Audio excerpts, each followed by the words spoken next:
"Look through the gap in the stairs," my 4-year-old niece said, tugging at my sleeve. I glanced at my husband, lying unconscious on a hospital bed. Just a week ago, he was attacked by a burglar, who is still at large. When I got home, I remembered my niece's strange advice and checked the stairs. In a small crevice, I found something stained with blood. I was shocked. Could someone familiar be involved? Fear took hold of me. I work in administration at a real estate agency. Last year, I married William, one of our salesmen. We're both 25 and had always talked about starting a family soon. Why? Because I have a sister and her daughter, Lucy, is so sweet. Seeing my niece laugh or pout makes me think about us as parents. Lucy has a peculiar knack. "Aunt Jessica, your ring is on the bookshelf," she'd say whenever I misplaced something. My sister even joked, "If you're in trouble, ask Lucy. Good things happen." They say children can see ghosts, but I wonder if there's more to it. Maybe our future child will have special talents too. We dreamed of a family, but our married life started on a rocky note. Soon after our wedding, we began receiving disturbing letters addressed to William. The message was clear: break up and disappear. Seeing how scared I was, William said, "It's just a prank. I'll report it to the police."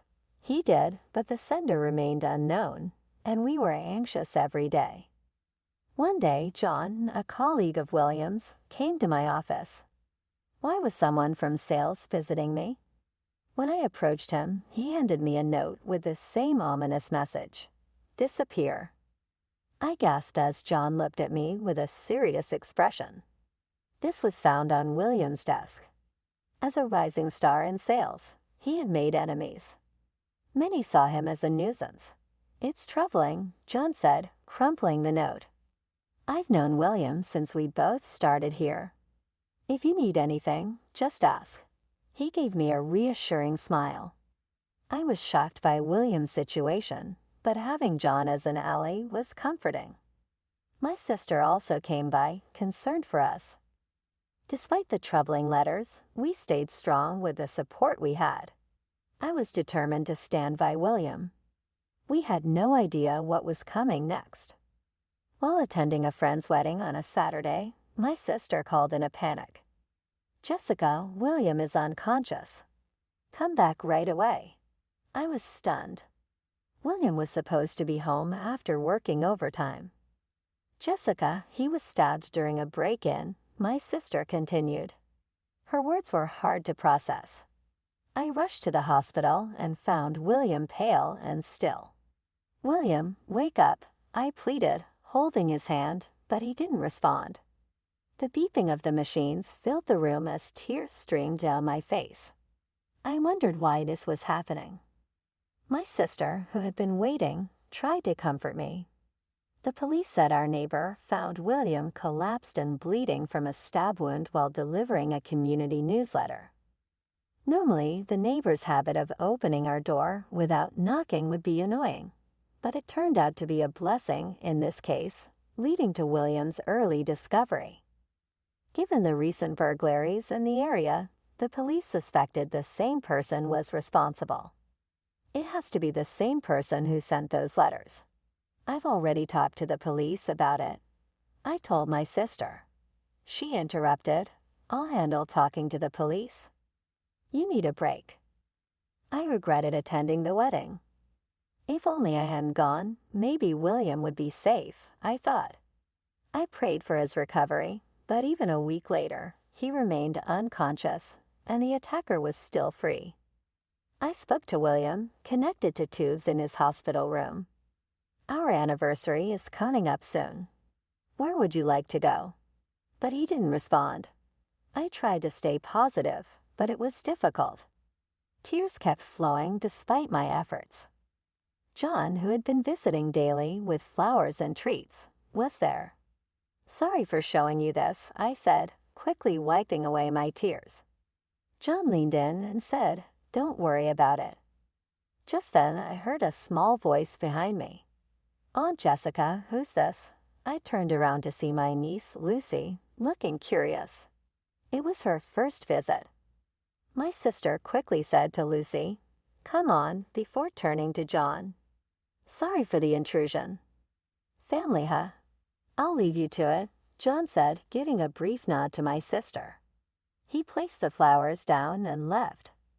"I'm sorry for the surprise visit."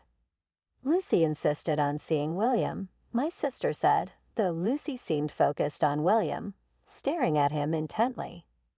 "Uncle is saying, look into the gap in the stairs." "There's a barge," Lucy suddenly said. "A barge? You mean one of those big ships, and it's under the stairs." My sister urged, Lucy might be onto something. "Check it out." She looked serious. As we continued our visit, hours passed. My sister drove me home and said, "Call me if anything happens." But was there really a gap under the stairs? I recalled William being found collapsed on the stairs, covered in blood. The police had cleaned up, but I decided to check. I opened the front door and examined the stairs. I found a small gap at the edge of the bottom step. Shining a flashlight in, I saw something reflecting. I used tweezers to pull it out. To my surprise, it was a company badge. "This is a company badge," I noted. "Our employees wear these as ID." The badge was blood-stained and seemed to have been pushed into the gap. The police had mentioned an unusual scratch on William's fingertip. Could he have pushed something into the gap? Maybe this badge is a clue from William about the culprit. I immediately called my sister.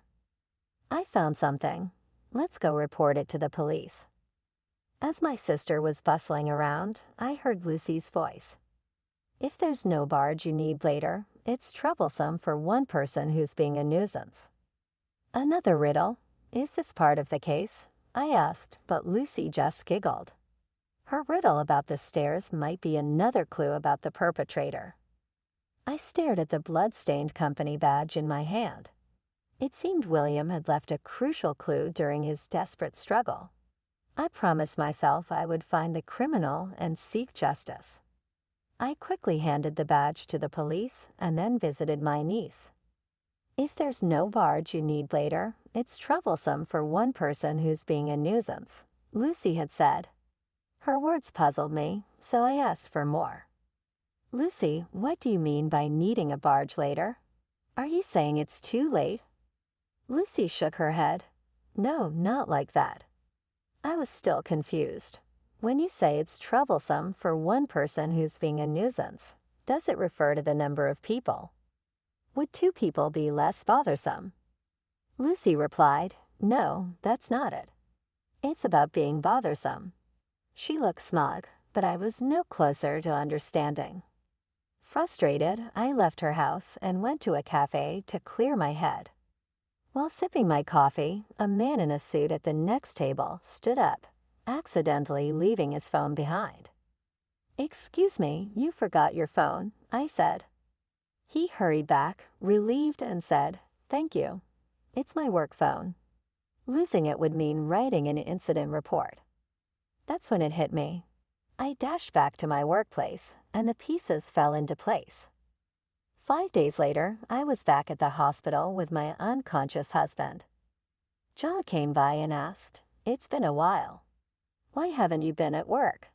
I didn't see you at the hospital either." I was worried. Ignoring the flowers he brought, I looked him in the eye and asked, "Why did you stab my husband, despite visiting him so often?" John's face went pale. "What are you talking about? Isn't the culprit a burglar?" He tried to smile, but it seemed forced. I pulled out the blood-stained badge from under the stairs and showed it to him. "Is this our company's badge?" The barge my niece mentioned wasn't a ship, but the company badge. We'd been getting harassing letters, and my husband hid the badge to expose the culprit. It wasn't a random burglar, but someone within the company. I looked at John firmly. You don't really think I'm suspecting you, do you? After everything I've done? He reached for my hand, trying to smile, but it was strained. I pulled my hand away and showed him a copy of his disciplinary report from HR. Lucy's mention of a barge actually referred to the letter of apology needed after losing his badge. 2 days after William was stabbed, John wrote the incident report. Could this be William's badge? His own badge was accounted for at home. I dismissed John's excuses. He looked frustrated but was determined. You're shaken up because of William's stabbing. From now on, I'll be there for you in his place, he said. I sidestepped him and pulled out documents from my bag. The drive recorder data from the company car he used. You were at our place during the incident, though there were no business reasons for it, right? As the company's drive data manager, I checked John's movements. The data was locked to prevent tampering, so any attempt to erase it would be visible. Did you have feelings for me? I asked, watching John squirm. After talking to colleagues, it became clear John had harbored feelings for me and resented William for supposedly taking me away. Lucy's riddle about a nuisance meant that William's presence was an obstacle to John's plans. You harassed us because you wanted us to break up. That's disgusting. John's anger flared at the word disgusting. I liked you more than William ever did. I thought scaring you would make you break up with him. He stumped in frustration. When the letters didn't work, I put a weapon in your mailbox to scare you into breaking up. Unfortunately for him, William came home early and caught John with the knife. John's anger grew. John then accused me. Do you know how terrified Jessica is? I was warned never to come near her again. So, in your rage, you used that knife to stab my husband. Yes, it was all for you. Now I just need to finish him off. John, defiant, lunged toward the bed, trying to strangle William. I rushed to stop him, struggling with John. Just then, William's weak voice cut through the chaos. Enough already. John paused, caught off guard. I used the moment to push him with all my strength. He slammed into the door, which tore the curtain he had grabbed. The hospital staff rushed in, alarmed by the commotion. Call the police, I shouted. The staff quickly restrained John and made emergency calls. When the police arrived and I explained the situation, they took John into custody. John cried out, "We were so close to being happy." What are you talking about? There was never any chance for you. I stared at John, pushing him away firmly. I've always loved my husband. Your claims mean nothing.